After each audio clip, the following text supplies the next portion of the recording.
Welcome back. ఇక ఈనాడు దినపత్రికను చూసుకుంటే ఉప్పు చక్కెరలో ప్లాస్టిక్ భూతం, దేశంలోని అన్ని కంపెనీల ఉత్పత్తుల్లోనూ మైక్రో ప్లాస్టిక్స్, సైజు 0.1 మిల్లీమీటర్ల నుంచి 5 మిల్లీమీటర్లు, ఆరోగ్యంపై తీవ్ర ప్రభావం, టాక్సిక్స్ లింక్ అధ్యయనంలో వెల్లడి అన్న వార్తను చూస్తున్నాం. ఇక సర్వే నెంబర్ మార్చి అగ్రిగోల్డ్ను ఏమార్చి భూములు కొట్టేశారు. 10 కోట్ల స్థిరాస్తి కబ్జా వెనుక మాజీ మంత్రి జోగి రమేష్ కుట్ర, ఏసీబీ సిఐడి విచారణలో వెలుగులోకి అన్న వార్తను చూడొచ్చు. ఇక తుంగభద్ర సంరక్షణకు సమన్వయంతో పనిచేస్తాం, నీటి వృధాను అడ్డుకోవడం తక్షణ కర్తవ్యం, కర్ణాటక సీఎం సిద్ధరామయ్య అన్న వార్తను చూడొచ్చు. ఇక ఏ కలువులో దాగారో ఈ పాపాల భైరవులు, అధికారాంతకు ముందు చూడాలి వీరి అగచాట్లు, అజ్ఞాతంలోని వెంకటరెడ్డి వాసుదేవరెడ్డి అన్న వార్త. ఇక వైకాపా ప్రభుత్వంలో ఆకాశమే హద్దుగా చెలరేగిపోయారన్న వార్తను చూడొచ్చు. ఇక తంబళ్లపల్లిలో పరువు హత్య, బాలికను కడతీర్చిన బంధువులు, అనుమానాస్పద మృతిగా కేసు నమోదు. మరోవైపు ఉద్యోగుల బదిలీలకు రంగం సిద్ధం, ఈసారి కొన్ని విభాగాల ఉద్యోగులకే బదిలీలు, నేడు ఉత్తర్వులు, ఈ నెలాఖరుకు ప్రక్రియ పూర్తి అన్న వార్తను చూడొచ్చు. మరో వార్త, హైకోర్టుకు మరో 2 శాశ్వత న్యాయమూర్తులు, జస్టిస్ వెంకట జ్యోతిర్మయి, జస్టిస్ గోపాలకృష్ణరావుల నియామకానికి ఓకే, సుప్రీంకోర్టు కొలీజియం సిఫార్సు అన్న వార్తను చూస్తున్నాం. ఇక ప్రపంచం చూపు భారత అంతరిక్ష పరిశోధనల వైపు, ప్రధాని మోడీ నేతృత్వంలో ముందుకు, అంతరిక్ష వేడుకల్లో ఉప ముఖ్యమంత్రి పవన్ కళ్యాణ్ అన్న వార్తను చూడొచ్చు. ఇక మరో వార్తను చూద్దాం. ఇక అగ్రిగోల్డ్ భూముల కబ్జాలో మాజీ మంత్రి జోగి తనయుడు అరెస్ట్, అంటకాగిన మండల సర్వేయర్ కూడా, మొత్తం 5గురిపై ఏసీబీ కేసు, జోగి రాజీవ్ను సుదీర్ఘంగా విచారించిన అధికారులు, తమ ఆధీనంలో ఉన్న భూములు కబ్జా చేశారంటూ సిఐడి కూడా కేసు. ప్రధాన నిందితులుగా జోగి తనయుడు రాజీవ్, బాబాయ్ వెంకటేశ్వరరావు అన్న వార్తను చూస్తున్నా. ఇంకా ఈ వార్తాపత్రికల్లో ఫైనల్ గా, బడి ఈడు పిల్లలు బయట ఉండడానికి వీల్లేదు, విలువలతో కూడిన నాణ్యమైన విద్య ప్రభుత్వ లక్ష్యం, తల్లిదండ్రుల సమావేశానికి సీఎం, మంత్రులు, ఎమ్మెల్యేలు, ఆంగ్లంతో పాటు మాతృభాష తెలుగుకు ప్రాధాన్యం, 10వ తరగతి పిల్లలకు ప్రతిభా అవార్డుల పునరుద్ధరణ, విద్యాశాఖ నైపుణ్యాభివృద్ధి శిక్షణపై సమీక్షలో సీఎం చంద్రబాబు అన్న వార్తను చూస్తున్నాం. ఇక మరో వార్తాపత్రికలోని హైలైట్స్ చూద్దాం.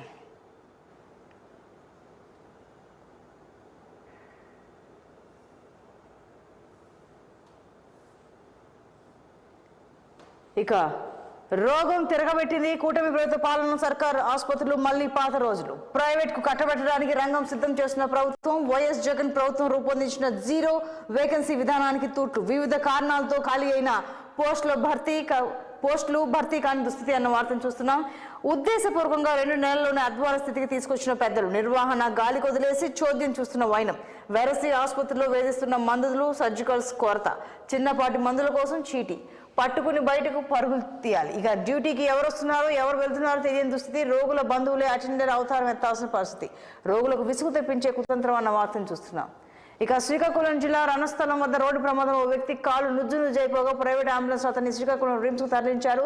తీవ్ర రక్తస్రావం అవుతున్నా పట్టించుకోకుండా రిమ్స్ వద్ద అంబులెన్స్ నుండి బాధితుని అరగంటకు పైగా ఇలా వదిలేశారు అన్న వార్తను చూస్తున్నాం. ఇక అన్ని ప్రయత్నాలు చేసి చివరకు తప్పుకున్న టీడీపీ, విశాఖ ఎమ్మెల్సీ ఎన్నికలో గెలిచేందుకు టీడీపీ అన్ని పాచికలు, కోట్లు వెదజల్లి ఓట్లు కొనేందుకు విశ్వ ప్రయత్నాలు చేశారు.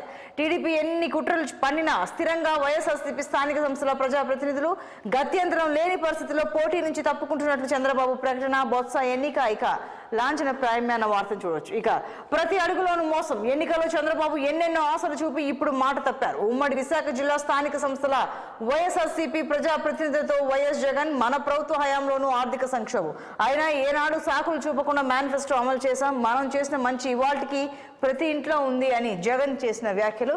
ఇక జన్మభూమి 2లో స్కూల్ అభివృద్ధి, పాఠశాల అభివృద్ధికి ముందుకొచ్చే వారిని ప్రోత్సహించండి అని సీఎం చంద్రబాబు చెప్పిన మాటలు. ఇక మరో వార్తాపత్రికలోని హైలైట్స్ చూద్దాం.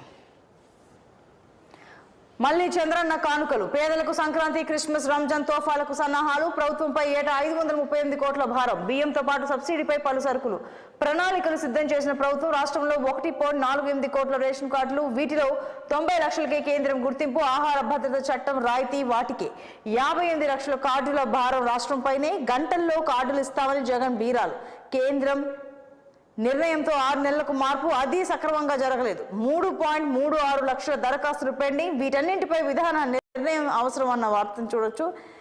ఇక కొత్త రేషన్ కార్డుల జారీకి రైట్, పాత కార్డుల స్థానంలో కొత్తవి పంపిణీ అన్న వార్తను చూస్తున్నాం. ఇక పారిశ్రామికం పరుగు, రాష్ట్ర వ్యాప్తంగా 100 పారిశ్రామిక పార్కులు, ఒక్కొక్కటి 100 ఎకరాల్లో ఏర్పాటుకు యత్నం, ఉపాధి కల్పన, సంపద సృష్టి కేంద్రాలుగా పోర్టుల నిర్మాణం. సమీక్షలో సీఎం. ఇక పిల్లలంతా బడులోనే, దీనిపై కఠినంగా ఉండండి అన్న చంద్రబాబు వ్యాఖ్యలు. ఇక జగనన్న లేఅవుట్లలో విజిలెన్స్ తనిఖీలు, అవినీతి అవకతవకలపై క్షేత్రస్థాయిలో విచారణ, ఎమ్మెల్యేల ఫిర్యాదులపై స్పందించిన ప్రభుత్వం అన్న వార్త. ఇక మరో వార్త, ప్రైవేట్ మెడికల్ కాలేజీలో EWS quota GO suspension, convener కోటాలో ఇది చెల్లదన్న హైకోర్టు. ఎన్ఎంసీకి విరుద్ధంగా ఉందని వెల్లడి, ధర్మాసనం మధ్యంతర ఉత్తర్వులు, కౌంటర్ దాఖలకు కేంద్ర రాష్ట్రాలకు ఆదేశం అన్న వార్త. ఇక షర్మిల న్యూస్ కు వస్తే, కులగణనపై గ్రామస్థాయి పోరాటం, బీజేపీకి రాజ్యాంగంపై గౌరవం లేదు, అదానీ ప్రధాని మోడీ బినామీ అన్న షర్మిల వ్యాఖ్యలు. ఇక సెబీ చీఫ్ అదానీపై 22 దేశవ్యాప్త ఉద్యమం, ఈడీ కార్యాలయాల ముట్టడి, షేర్ మార్కెట్ స్కామ్ లో మోడీ పాత్ర అన్న కాంగ్రెస్. ఇక కులగణన పైన విస్తృతంగా ప్రజల్లోకి అన్న వార్తను కూడా చూడొచ్చు. ఇక ఫ్రీ హోల్డ్ పై సర్కార్ నజర్, పెద్దల గుట్టు రట్టు చేసేందుకు విచారణ, విశాఖ చిత్తూరు జిల్లాలపై ఫోకస్, సాగర్ నగరంలో తీగ దొరికింది, ఇక భూచోళ్లను బయటకు తీయడమే అన్న వార్త ఇది. ఇక ఉత్తరాంధ్రకు సుజలం, విశాఖకు గోదావరి జలాల తరలింపునకు కార్యాచరణ సిద్ధం, పోలవరం ఎడమ కాలువ విస్తరణ కొత్త టెండర్లు అన్న వార్తను చూడొచ్చు. ఇక రెవెన్యూ సదస్సులు వాయిదా, ఉద్యోగుల బదిలీ ప్రక్రియ కారణం, ఒకేసారి 2 చేపడితే ఇబ్బందే, సెప్టెంబర్ తొలి వారంలో నిర్వహణ, త్వరలో షెడ్యూల్ అన్న మంత్రి అనగాని. ఇక మరో వార్తాపత్రికలున్న హైలైట్స్ చూద్దాం. కులగణన కోసం కాంగ్రెస్ పోరుబాటు అన్న వార్తను ప్రధానంగా ప్రశ్నించింది వెలుగు. ఇక నేడు రాష్ట్రానికి సీఎం, 11 రోజుల తర్వాత హైదరాబాద్ కు రేవంత్ రెడ్డి బృందం. సక్సెస్ఫుల్ గా ముగిసిన అమెరికా, సౌత్ కొరియా పర్యటన, పెట్టుబడుల లక్ష్యంగా ఫ్యూచర్ స్టేట్ తెలంగాణ నినాదంతో కొనసాగిన ముఖ్యమంత్రి టూర్ అన్న వార్తను చూడొచ్చు. ఇక కాగ్నిజెంట్ కొత్త క్యాంపస్ కు ఇవాళ శంకుస్థాపన, ఈ నెల 5న అమెరికాలో ఒప్పందం, 10 రోజుల్లోనే విస్తరణకు శ్రీకారం అన్న వార్తను చూస్తున్నాం. ఇక నీళ్లు చల్లుకోవడము తప్పేనా, నేను అభిమానించే వ్యక్తులు మాట్లాడిన తీరుతో బాధపడ్డాను అన్న తుమ్మల, చేసిన మంచి పనుల్లో కనిపించాలి, ఫ్లెక్సీల్లో కాదు, ప్రచారం కోసం బటన్ నొక్కే వ్యక్తిని కాదు, ఖమ్మం జిల్లాకు నీళ్లు రావాలన్నదే నా కోరిక, హరీష్ రావు వ్యాఖ్యలపై మంత్రి ఎమోషనల్ అన్న వార్త. ఇక తెలంగాణకు 122 మంది ఉద్యోగులు రిలీవ్ చేసిన ఏపీ ప్రభుత్వం, గత 10 ఏళ్ల నుంచి గోసపడ్డ ఉద్యోగులు, 2 ప్రభుత్వాలకు ఎంప్లాయీస్ కృతజ్ఞతలు అన్న వార్తను చూస్తున్నాం. ఇక మరోవైపు ధరణి పోర్టల్లో దందాకు చెక్, త్వరలో కాంట్రాక్ట్ అవుట్ సోర్సింగ్ ఉద్యోగులు అవుట్, సమస్యల పరిష్కారానికి లంచావతారం ఎత్తడంలో సర్కార్ నిర్ణయం, అవినీతి అక్రమాలకు పాల్పడే ఆఫీసులపైన నిఘా, ధరణి ఆపరేటర్ల స్థానంలో బీఎస్సీ బీకామ్ కంప్యూటర్స్ చదివిన వారికి రిక్రూట్ చేసుకునే ఆలోచన అన్న వార్తను చూడొచ్చు. ఇక ఏసీబీ వల్ల అడిషనల్ కలెక్టర్, ధరణి నిషేధ జాబితాలో రైతు భూమి తొలగించేందుకు 10 లక్షల డిమాండ్ అన్న వార్తను చూస్తున్నాం. ఇక వెల్ఫేర్ హాస్టల్లో ఏసీబీ తనిఖీలు, 10 చోట్ల తనిఖీలు, కిచెన్ తాగునీరు సరిగ్గా లేనంటూ గుర్తింపు, ప్రభుత్వానికి రిపోర్ట్ ఇస్తామన్న ఏసీబీ. ఇక డాకేశ్వరి ఆలయానికి మహమ్మద్ యూనస్, బంగ్లాదేశ్లోని డాకేశ్వరి ఆలయాన్ని ఆ దేశ తాత్కాలిక ప్రభుత్వ చీఫ్ అడ్వైజర్ మహమ్మద్ యూనస్ మంగళవారం సందర్శించారు. దాడులు ఎదుర్కొంటున్న హిందువులతో మాట్లాడారు, వారి వ్యాపారాలపై జరిగిన దాడుల గురించి తెలుసుకున్నారు.